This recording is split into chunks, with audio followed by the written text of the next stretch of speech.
When my dad used to preach, uh, sometimes I'd go to church and I'd ask him, "Are we getting a rerun today?" I used to tease him, like if he would. Sometimes he'd preach a message and says, "I kind of remember that. I think you preached that one before." So I used to tease him, "Are you giving us a rerun today?" Well, I have to apologize for. I'm not going to apologize because I think this is pertinent. Before I actually officially launched my podcast, Words to Ponder, I did make a video that I called "An Easter Message Hidden in Plain View." And so, although I shared that, and if you look back on my YouTube channel, you will find that. And I actually made a slide for it a few months ago to include it within this podcast. But I'm going to go ahead and add that. I'm actually going to take that footage from before and actually repurpose it for this week's podcast. Because when you look at this message that I want to share with you, I am sharing a what if, what if, what if it is a possibility. It is something that I think, and my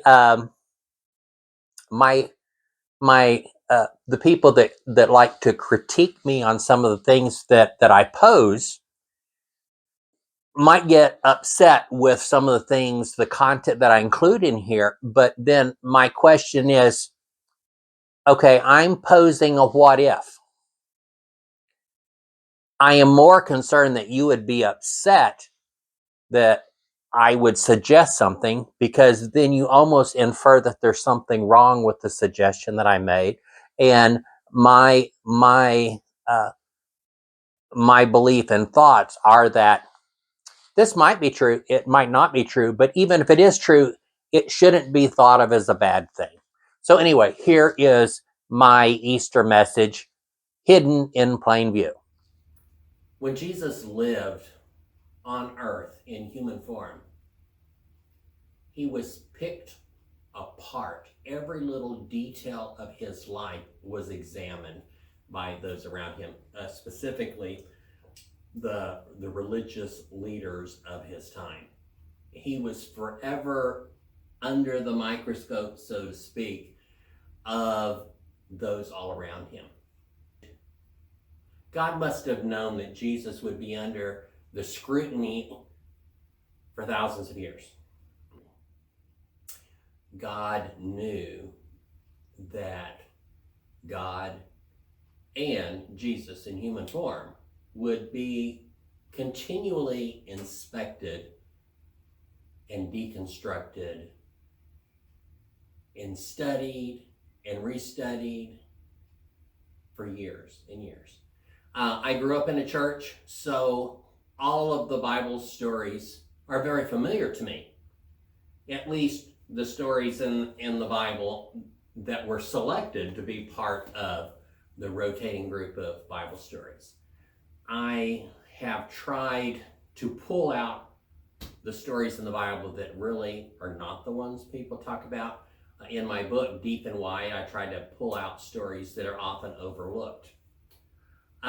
Another book that I wrote that came out last fall was a collection of stories, people telling their stories. And while I was interviewing Dr. Bobbie Glass, just as we were talking about particular instances and stories in the Bible, we ended up talking about something that she was sharing that brought light to part of the Easter story that has always evaded me, something I had just completely looked over. So for about the last year, this has continually been on my mind, and I have these thoughts that have been percolating, and I want to share some of those thoughts with you today. And so for me, this is an Easter message that's hidden in plain view. An Easter message that's hidden in plain view. You know, Jesus was continually picked apart. God knew that Jesus would be under a microscope forever and continues to be today. And for some reason, all these years, I missed this particular part of the Easter story. Perhaps you have missed this part of the story as well. And I want to start by reading to you from Matthew chapter 26, verses 17 and 19. And my primary Bible of choice is the New International Version, the 1986 version. I don't care for the 2011, so I don't use it at all. But this is the, one of the passages that I want us to start with this evening. Matthew 26, 17 through 19. On the first day of the Feast of Unleavened Bread, the disciples came to Jesus and asked, "Where do you want us to make preparations for you to eat the Passover?" He replied, he being Jesus, "Go into the city to a certain man and tell him," blah, blah, blah. So Matthew records this as Jesus sending them in to find a certain man. As is my practice, when I'm studying the Bible, I have three primary texts that I use. The 1986 International Version, the Living Bible, which is a paraphrase from the 70s, and the Message, which is a paraphrase from today. One of these, the Message also said, this reads as Jesus telling them to go find a certain man, a particular man, not just any man. There was a particular man he wanted them to find. The Living Bible tells them to go find Mr. So-and-so. The Living Bible makes it sound like they're going to the owner of the house, but both the Message and the New International Version lead us to believe that this is someone who is either a servant or a slave or works for a particular man. So there was a certain man they were sent to go see. Now, as is my tradition and my practice, when I am looking at something in one of the Gospels, I always search out to see if it is also recorded in the others. As it turns out, this is recorded in 3 of the Gospels, not John. And it's kind of interesting. Matthew and John were there with Jesus. They were each one of the 12 disciples. Mark was considered one of the 70 apostles of Jesus when you get outside of that group of 12. Mark was probably a teenager when Jesus still walked on earth. May have been around Jesus some as a teenager. It's really not clear. A lot of Mark's gospel comes from the retellings of events from Peter. Peter shared a lot with Mark. So a lot of what we read in the book of Mark comes from the retellings from Peter. Mark also was an evangelist who worked alongside of Paul at some point, and then also worked independently of Paul as well. The book of Luke never met Jesus. Luke never met Jesus. Luke, I don't want to say he was a disciple of Paul, but he was a convert of Paul's. He was associated with Paul in ministry. Luke is one who never met Jesus. Mark may have. Luke did not. And actually, Paul never met Jesus as well.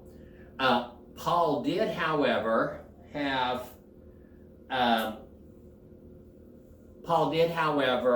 meet and spent some time with Peter. So it's interesting that the Gospel of Mark is heavily influenced by the recollections and retellings of Peter. Paul's knowledge of Jesus also was heavily influenced by Peter. Now, in the Bible, we also find that Paul had conversations with James. Now, it is believed that Paul's interactions with James was actually 2 people named James. Remember, there are 2 disciples named James. James, James, the brother of John, is one of them, and another James. There actually is a third James that appears throughout the New Testament and actually wrote the books of James, and that would be James, who would have been a half-brother to Jesus. And so it was Jesus's actual brother on earth. Had the same parents, it's the same earthly parents as Jesus.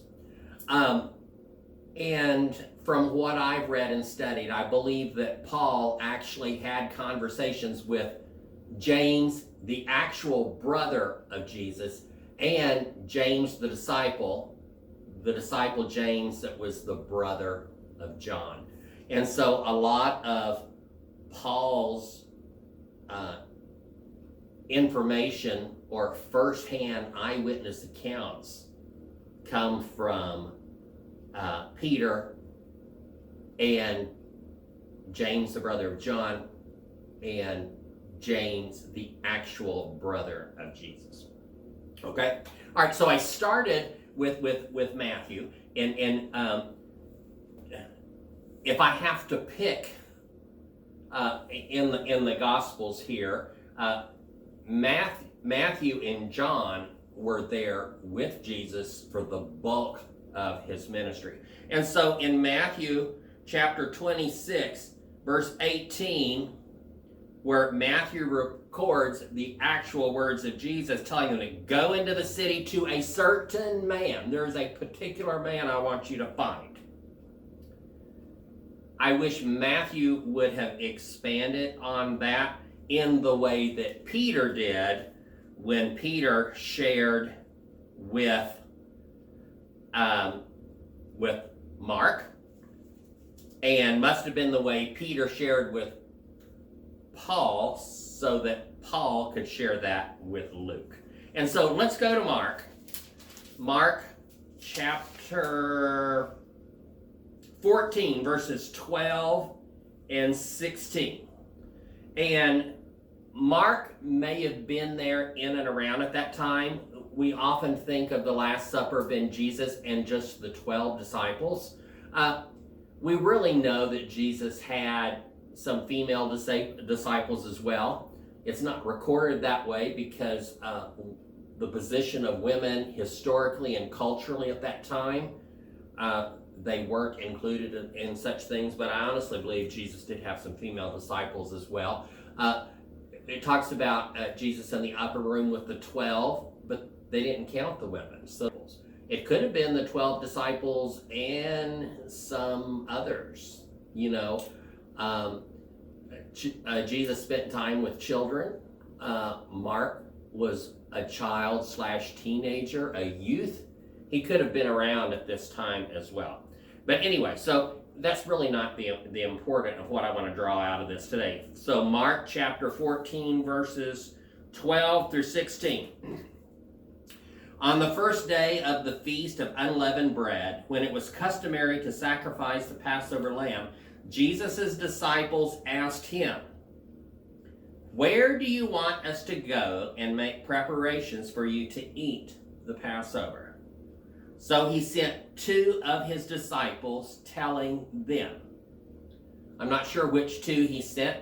In my mind, I'm thinking James and Peter, or James and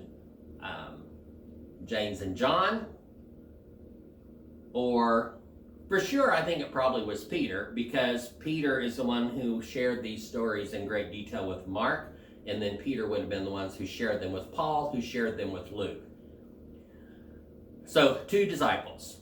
In my mind, I think it was John and Peter, or James and Peter. And I kind of go with Peter and James. I don't have anything to back that up other than just my thought. And this is what Jesus said. "Go into the city, and a man carrying a jar of water will meet you. Follow him." Let me read that again. "Go into the city, and a man carrying a jar of water will meet you. Follow him. Say to the owner of the house he enters, There's some clues there to the owner of the house. So the man carrying the water is not the man who owns the house. The Living Bible kind of makes it sound that way, but I don't believe that's the truth. So we're not talking about a poor man. There's a man who owns a house, who has servants, slaves, people working for him. They go and fetch the water. He doesn't go and get his own water. His family doesn't go and get the water if he has a family. So he's a man of means. Has a nice house. He has guest rooms in his house. And that's what they're inquiring about. A guest room that Jesus may use to have the Passover meal with his disciples. Okay? So are you getting the picture here? The disciples are sent to the town to find a man carrying water and follow him where he goes. And when he gets to the house he's going to, the disciples are to ask the owner of that house if Jesus and his disciples can use his guest suite or guest rooms to have the Passover meal together. Okay? It's important for us to realize that these aren't poor. This is not a poor man's house. Anyway, that's my belief and this take from this. Okay, I'm going to jump ahead and I want to read the same thing from Mark in the Living Bible. I always like to read in a couple of places. So, and we're reading in Mark chapter 14, verses 12 through 16. As you are walking along, he told them, this is Jesus telling this to disciples, as you're walking along, you will see a man coming towards you carrying a pot of water. Follow him. At the house he enters, tell the man in charge, our master sent us to see the room you have ready for us, where we will eat the Passover supper this evening. He will then take you upstairs to a large room, all set up.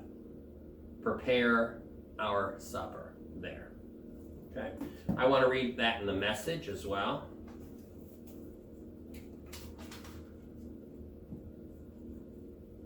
He had directed two of his disciples, go into the city. A man carrying a water jug will meet you. Follow him. Ask the owner of whichever house he enters. And they're sending them to find this place.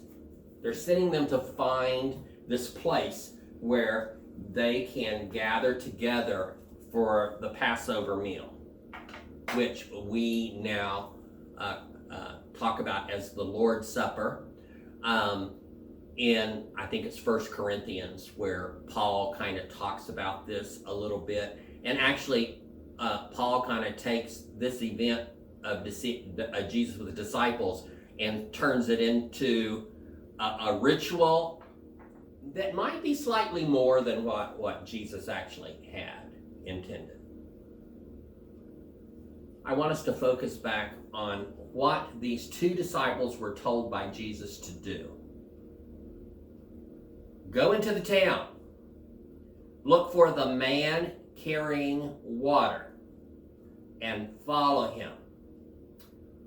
Follow him to the house where he's taking the water. When you get to that house, ask the owner of the house for the guest room or guest suite for them to use for Jesus to meet with his disciples. I'm going to jump ahead to another story. And this comes from the 4th chapter of John. A Samaritan woman who was the first person that Jesus shared who he really was. He shared with this woman that he was indeed the Messiah. He was indeed he was the one that they were waiting for. It's interesting. Much of the stories we hear told and retold is about Jesus has come to the special group of people, the Jews. I don't believe God is a God of discrimination now, and I don't believe God was a God of discrimination then. I think God came for all people. And I think the very message, model, and life that Jesus lived proved that exact point. When Jesus revealed who he really was, other than to his disciples, the first person he told publicly was a Samaritan woman. The Samaritans and the Jews were enemies just by culture. I wouldn't really call it race and ethnicity, but in our minds, when we're thinking about divisions that strong, in our world, it's race and ethnicity. So kind of put that hat on to help us understand what's going on here. Now, it says in the Bible that Jesus was there in the heat of the day, the hottest part. I think it says during the 6th hour. We count time after midnight. That's not the way they did it then. If we were talking about the 6th hour, it'd be like the 6th hour after the sun come up. The sun comes up, that's the new day, okay? It's not midnight like we think of now. So the sun had been up 6 hours. It would have been hot. The women at that time went to get water early in the morning while it was still cool. Did you hear what I said?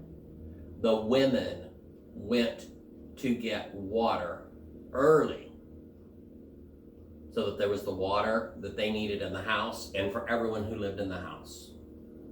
It was women's work. The women did that.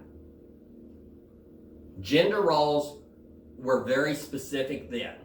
Gender roles are still pretty specific in some areas in our world today, but they were even more specific and stringent back then. So why was this Samaritan woman there in the hot part of the day and not the early part of the day? Well, this particular Samaritan woman, we find later in the story where Jesus tells her all about her life without her having to tell him. She'd been married 5 times, and she was living with a man at that time that she was not married to. So I believe she was going to get water at a time when no one else would be at the well. I have a feeling people were not nice to her. She was a bad girl. She'd been married and divorced 5 times. Well, divorced 4 times, married 5 times, and now living with somebody else who was not even her 5th husband. She was shunned by the people. You know, there are some people in our modern society today that are shunned by the people of the church. So the concept of this lady going to get water in the middle of the day was so no one else would be there.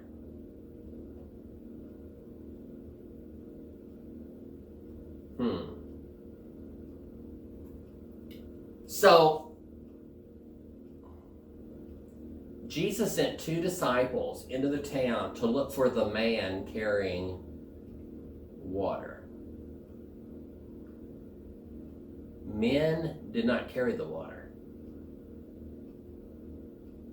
And in this story, they were to follow this man back to the house so they could speak to the owner of the house. So this man carrying the water was a servant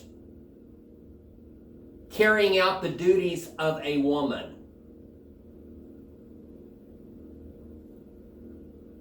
That must have been extremely rare. Because they're going to this town and they're looking for a man carrying water, and it's not like there's going to be a lot of them. And if there was a man who needed to carry water for some reason, they would go at a time where they would not be seen. Because they would not want to be seen as a man performing the duties of a woman. There's a lot of hang-ups with this today. The hang-ups with this back then would have been more severe. I really can't find a contemporary example of this, but this is what thought came to my mind.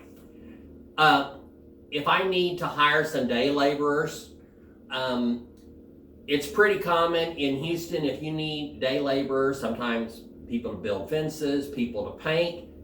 If you go to any Home Depot in town, it's probably true of Lowe's as well, but the Home Depots around here, you go by there early in the morning, 8 or 9, there will be people gathered there in their work boots. They'll have their hammers, some of them have their tools, and they're ready to work. So you can come and say, hey, I need 3 people to paint today. Hey, I need 3 people to weed and edge and put in mulch, and you can get your day laborers there. I need someone who can build a fence.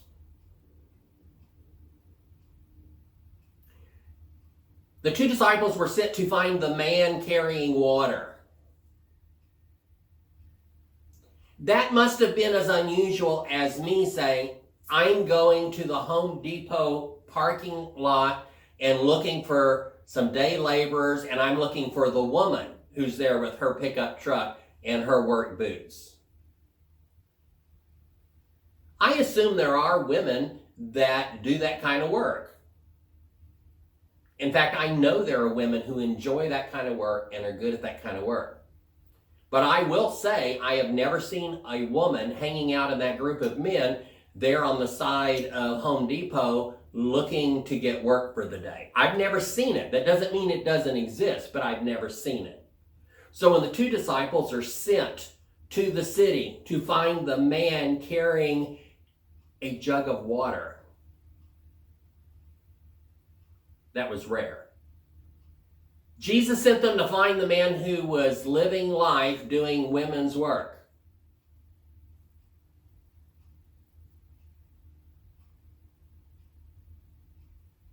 This wasn't a poor man who had no wives and no daughters and no female servants to do all the woman's work, like collecting the water. This is not a man who's going to get his own water because he's all by himself. Because Jesus told them, find the man carrying the water and go back to the house where he goes and ask the owner of the house. So this is a man doing women's work who works for someone else. I'm sharing some of my thoughts with this story, but I'm going to fall short of making my point. Because I think you're making the point in your head right now. And the point that I am inferring can't be proven,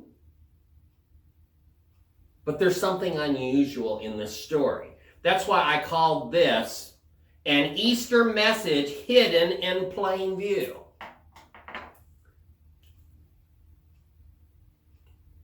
Now, some of the hang-ups we have with men behaving as women or living life in female roles or females living in male roles, again, I'm being vague on purpose, and I'm avoiding specific terms because at the time of the story, those terms did not exist. But that does not mean that those people did not exist. There just wasn't terminology for it. One of the scriptures that I've heard today used against people today that are the born males living as female or the born females living as male. There's a Hebrew law, and it comes in one of those 146 abominations stated in the Bible that states that it'd be an abomination for a man to wear a woman's clothing. And I've heard that misused today, and let me explain why it's misused today. The people 4,000 years ago, when all of those Hebrew 146 rules were written, they didn't go to Macy's to buy their clothes. They didn't go into the women's department and see the female clothes. They did not go into the men's department and see the male clothes. They didn't shop at Macy's. Actually, if you looked at the clothing, the cloaks, the tunics, the draping over the head for both men and women. Now, they had some different rules about that for going in the temple, but the clothing itself was not different. An article of clothing that was made for a man would be identical to the article of clothing that was made for the women. The male clothing and the female clothing was the same. So why was there a rule about it being an abomination for a man to wear a woman's clothing? It wasn't that it was a female style of clothing or a male style of clothing. It wasn't the difference between a dress and pants. An article of clothing only became women's clothing when it was worn by a woman. Then it belongs to that woman. That'd be like if I went to Macy's and I bought a full-length sequin dress and came and hung it in my closet, it would belong to me. So it would be a man's dress because I bought it, it belongs to me. Okay? So this rule about a man not wearing a woman's clothing was really about the ownership of the garment. Let me explain why. Blood and touching dead things and touching things that bled was an abomination. You had to go through purification rites. It was an abomination for a man to wear clothing of a woman because it likely had blood on it, woman's blood, which meant it was unclean, and then the man became defiled because of the blood. It had nothing to do with style of clothing. So using those Old Testament scripture today against someone based on what clothing they wear is ridiculous. You know, I could care less what people wear. Jesus sent 2 disciples into the city to find the man carrying water and follow him back to the house where he went. And then talk to the owner of the house about a guest suite or a guest room, an upper room that Jesus and his disciples could use to share the Passover meal together.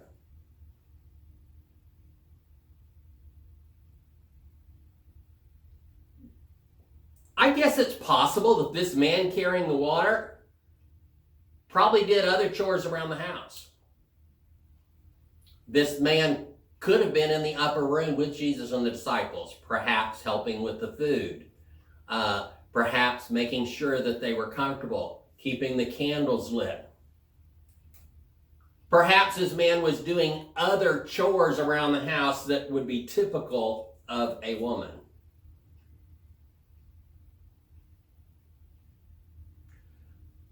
I can't just take this story by itself and not think about everything else Jesus did by living his life on earth in a way that pointed out the hypocrisy of the people, revealing himself as the Christ first to a Samaritan woman, and a cultural enemy of the people that were looking for the Messiah, although the Samaritans were also looking for the Messiah. So that is the story that I wanted to bring to light today. I have spent the last several years looking through the Bible and looking for stories that go deeper and wider than our typical Sunday school encounters. And so when I think of this Passover meal or the Last Supper with Jesus sharing with his disciples, this year I celebrate this with a new lens with which to look. And the new lens that I have to look at is through the lens of gender and gender roles. And I'm not making this all up. It would have been unusual for a man carrying a jar of water. And it wasn't like it was an emergency. This was a man who worked for someone who had enough to have servants do the work for the house. So the man of this house knew he had someone working for him who was doing the chores of a woman.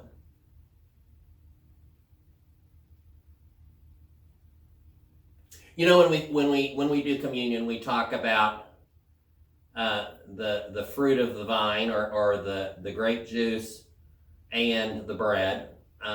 That's a lot what people ate at that time. But you know, they probably had nuts and pomegranates and cheeses.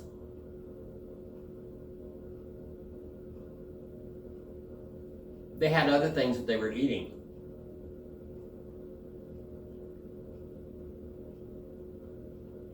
And Jesus talked with his disciples,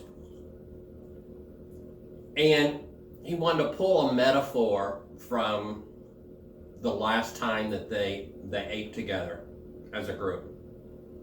Jesus was good about metaphors and parables. And I like metaphors, I really do. And so Jesus knew that his time on earth in human form was coming to an end. And so, you know, they probably had nuts and berries and figs and other things to eat, cheeses.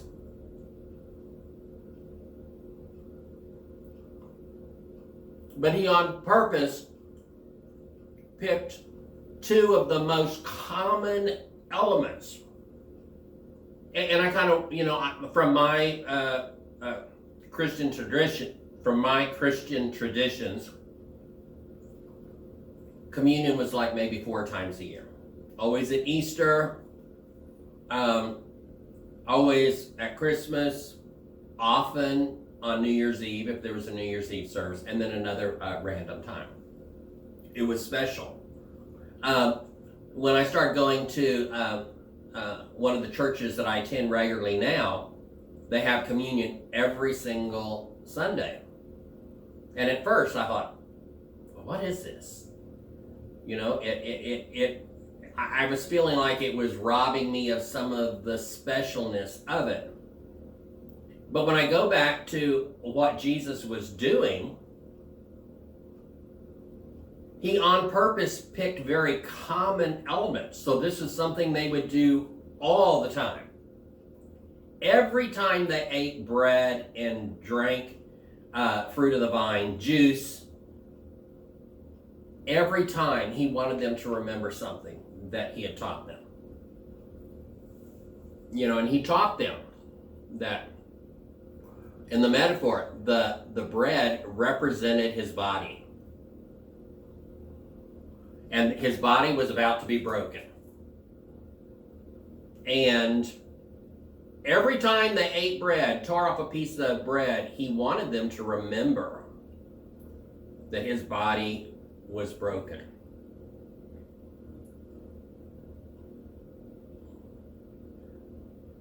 I think a lot of times we talk about Jesus being the sacrifice, but I think we downplay that Jesus was murdered by the religious leaders who worked through the Romans to make it happen. So when I think about the body of Jesus being broken, I think about him being murdered by the religious institutions that worked within the system to get it done. And so he told them that every time they had bread, to remember that. Remember that Jesus, God in human forms, had his life cut short, taken. He was murdered because he challenged the status quo.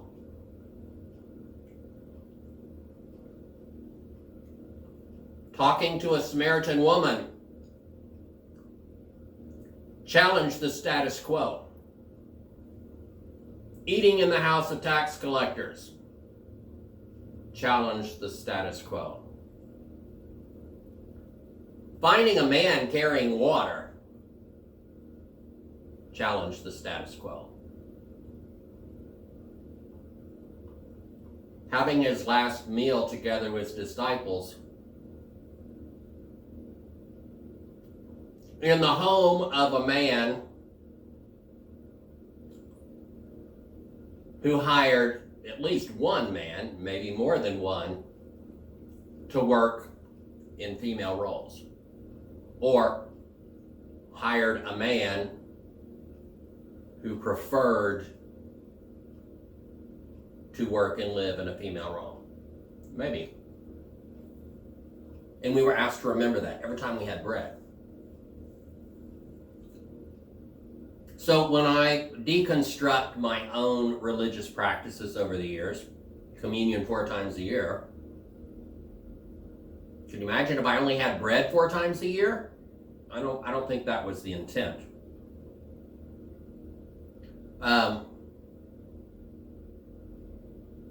The juice of the fruit of the vine, in this case grapes, was their livelihood. Their water wasn't always healthy to drink, so this is what they drank. Can you imagine if you only, this was important to people back then as water is to us today. Everything we drink is made with water. In fact, the juice that I prepared today is actually from concentrate. So I had to actually add 3 parts water to 1 part of the juice concentrate. Can you imagine if we only had water 4 times a year? So in preparing for this conversation with you tonight, I've really had to deconstruct my own practices of communion. And taking it more often shouldn't lessen its meaning, it should deepen it. Although in actual practice, I don't see it that way, but Jesus on purpose picked the 2 most common elements of the table, the bread and the drink. He didn't pick figs and cheese and say, whenever you eat this cheese or whenever you eat this fig. No. He picked a solid and a liquid. And he said, whenever you drink this drink, remember me.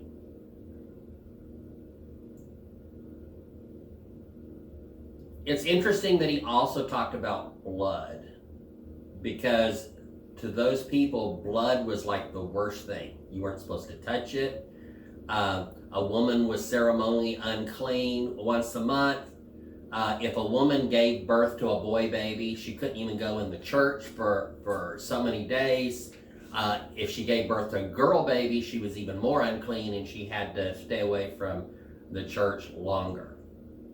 So it's interesting that Jesus, in his metaphor, related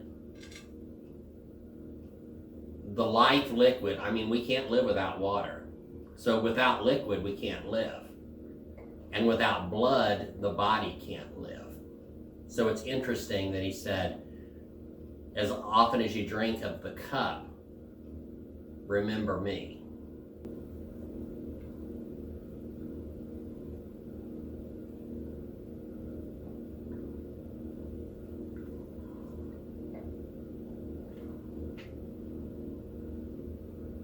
So this Easter, as we go through this week, I'm recording this for you on a Monday. Yesterday was Palm Sunday. I have an Easter noon concert to go to on Wednesday and Thursday. I have 2 Good Friday services to go to on Friday. I don't know which I'm going to yet. And Sunday I have 2 services because I actually go to 2 churches. And I am to the point where I'm considering both of them my churches. I have my my 8:30 church and I have my 11 o'clock church. And I will be at both of those for Easter Sunday. But I have a new Easter story this year that I didn't have before. And I'm calling this An Easter Message Hidden in Plain View. An Easter message hidden in plain view. Jesus sent two of his disciples into the city to find the man carrying water, something that men didn't do. But they found the man carrying the water and followed him back to the house where he worked, either as a servant or a slave, we don't know. So he worked for someone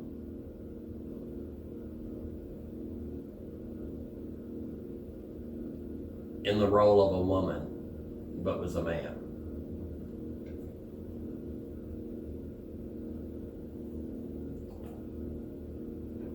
So, this Easter, when I take communion on Sunday, I'll think not only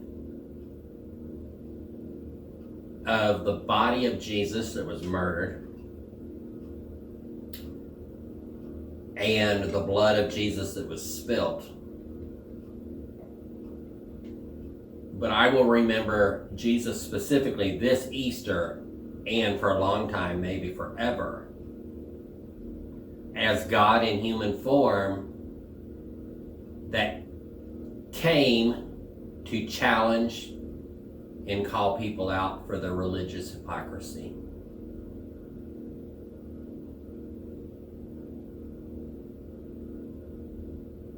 We're told that in heaven there is neither male nor female. So gender must not be important in the eyes of God. People are people. Skin color is irrelevant. Social standing is irrelevant.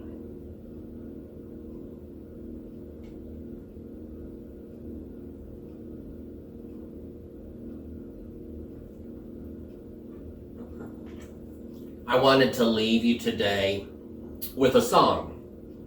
And the song I wanted to share with you is verse 1 and 4 of a hymn. It's called Open My Eyes That I May See. It was written by Clara Scott.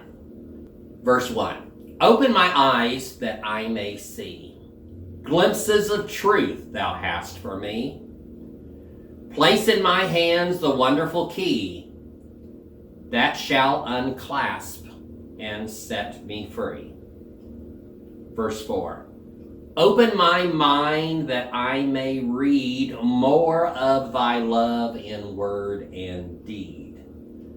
What shall I fear while yet thou dost lead? Only for light from thee I plead. Silently now I wait for thee, ready, my God, thy will to see. Open my eyes, open my mind, illumine me, Spirit divine.